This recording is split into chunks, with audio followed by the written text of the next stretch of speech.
साथियों नमस्कार। स्वागत है आपका अपने चैनल विवेक ओझा ऑफिशियल में। बात करेंगे एक बड़े डिसीजन की जो कि रूस ने लिया है। रूस ने निर्णय लिया है कि वो तालिबान को टेररिस्ट की सूची से बाहर निकाल देगा और इसके लिए विदेश मंत्रालय ने वहां बोला है कि इस पर कानूनी प्रक्रिया शुरू हो गई है कि तालिबान अब रूस में एक डेजिग्नेटेड टेररिस्ट ऑर्गेनाइजेशन के रूप में नहीं रहेगा। इस तरीके का जो निर्णय है इसके पीछे क्या बैकग्राउंड है, रूस ने क्या सोचकर ऐसा निर्णय लिया है, ये इसका विश्लेषण अब करना शुरू हो गया है।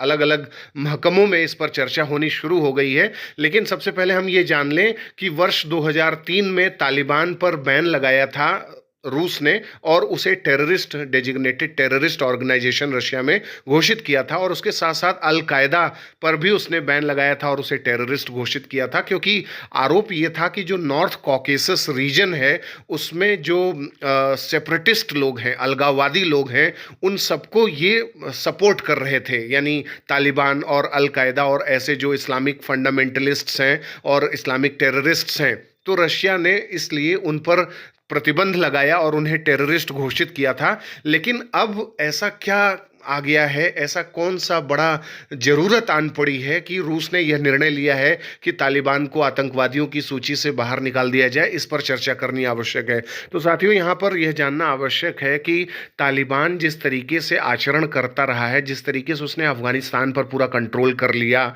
तो उसका पूरा जो साउथ एशिया चाहे ले लें या वेस्ट एशिया ले लें या अन्य जो रीजन्स हैं, खासकर सेंट्रल एशिया का जो रीजन है और उससे जो चीन की सीमा लगती है प्लस उसके साथ साथ रूस की जो सीमा लगती है, ये सब असुरक्षित हुए हैं पहले की तुलना में। यहाँ का जो पीस है, प्रॉस्पेरिटी है, स्टेबिलिटी है, वो स्टेक पर है, क्योंकि अफगानिस्तान में कुछ भी घटना घटती है, तालिबान जिस तरीके से आचरण करता है, तो माइग्रेशन की समस्या बढ़ेगी। वहाँ से अफगान रिफ्यूजी इन सब एरियाज़ में भाग भाग कर जाएंगे, तो वहाँ पर जो इंटरनल क्राइसिस की स्थितियाँ हैं वो बढ़ जाती हैं। इसके साथ साथ अफ़गानिस्तान के कुछ ऐसे रीजन्स हैं जहाँ पर आईएसआईएस के, यानी आईएसआईएस जो खुरासान है, खुरासान प्रोविंस में वो एक सेपरेटिस्ट मूवमेंट चला रहा है और उसने ही इस्लामिक स्टेट जो उसकी आइडेंटिटी है उसके साथ, पूरा उस आइडेंटिटी के साथ रूस पर बहुत बड़ा हमला किया मॉस्को में, उसमें इतने लोग मारे गए। तो रूस को ये बात समझ में आती है कि इस्लामिक स्टेट से निपटना बहुत आवश्यक है, क्योंकि रशिया ऑलरेडी कई फ्रंट पर जो है उलझा हुआ है। यूक्रेन के साथ जिस तरीके से लगभग 2 साल हो गए युद्ध करते करते, जिस तरीके से वो अमेरिका के साथ जो है इकोनॉमिक जो वॉर है या डिप्लोमेटिक वॉर है, स्ट्रैटेजिक वॉर है, इन सब चीज़ों में लगा है, तो ये जो उसके तनाव हैं ऑलरेडी बहुत ज़्यादा हैं। और इसके साथ साथ वो इस्लामिक सेपरेटिज्म और फंडामेंटलिज्म नहीं झेल सकता। जब से इस्लामिक टेरर अटैक्स बढ़ गए हैं तब से पुतिन को ये बात समझ में आने लगी है कि हमें कम से कम सेंट्रल एशियन कंट्रीज़ जो हैं उनके साथ बहुत अच्छे रिलेशंस बना के रखने पड़ेंगे। और अफ़गानिस्तान की जो तालिबान सरकार है, भले ही उसे ऑफिशियल रिकग्निशन नहीं दे, मान्यता न दे, लेकिन उसके साथ इस तरीके के रिलेशंस तो बनाने ही पड़ेंगे जिससे कि रशिया के हितों पर कोई निगेटिव इम्पैक्ट न पड़े। और इस दिशा में पुतिन ने काम करना शुरू कर दिया है। और उसके पीछे रीजन ये भी है कि पुतिन जानते हैं कि तालिबान का या अफ़गानिस्तान का क्या महत्व है। अगर हम international north south trade corridor की बात करें, जिसमें एक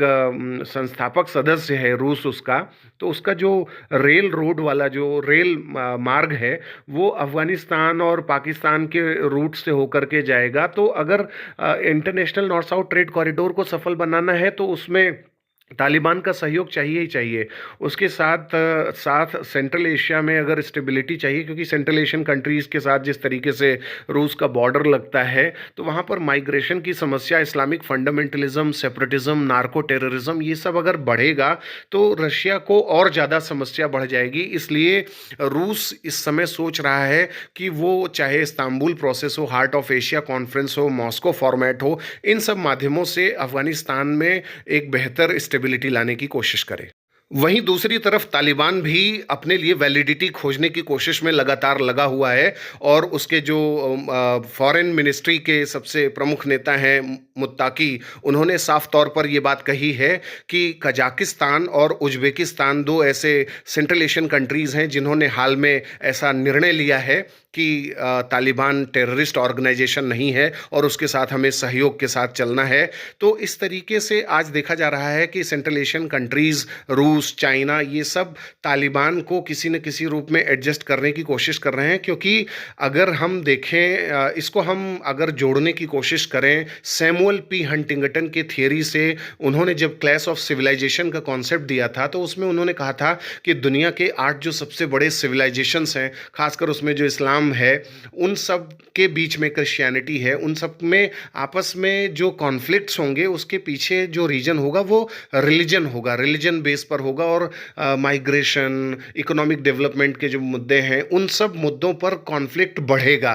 तो हाल के समय में ऐसा देखा भी गया है। अफ़गानिस्तान में जो रिच रिसोर्सेज हैं, उसके आसपास के एरिया में, खासकर जो सेंट्रल एशियन रीजन है उसमें जो रिच रिसोर्सेज हैं, उन सबको देखते हुए ये बहुत ज़रूरी हो गया है कि इस पूरे क्षेत्र में शांति की प्रक्रिया को, पीस बिल्डिंग को, पीस रिकन्सिलिएशन को आगे बढ़ावा दिया जाए और इसमें जो बड़े बड़े प्लेयर्स हैं वो अपना रोल प्ले करें। तो रूस ने इसलिए ये सब सोच करके इस्लामिक फंडामेंटलिज्म और सेपरेटिज्म से बचने के लिए ये बड़ा निर्णय लिया है।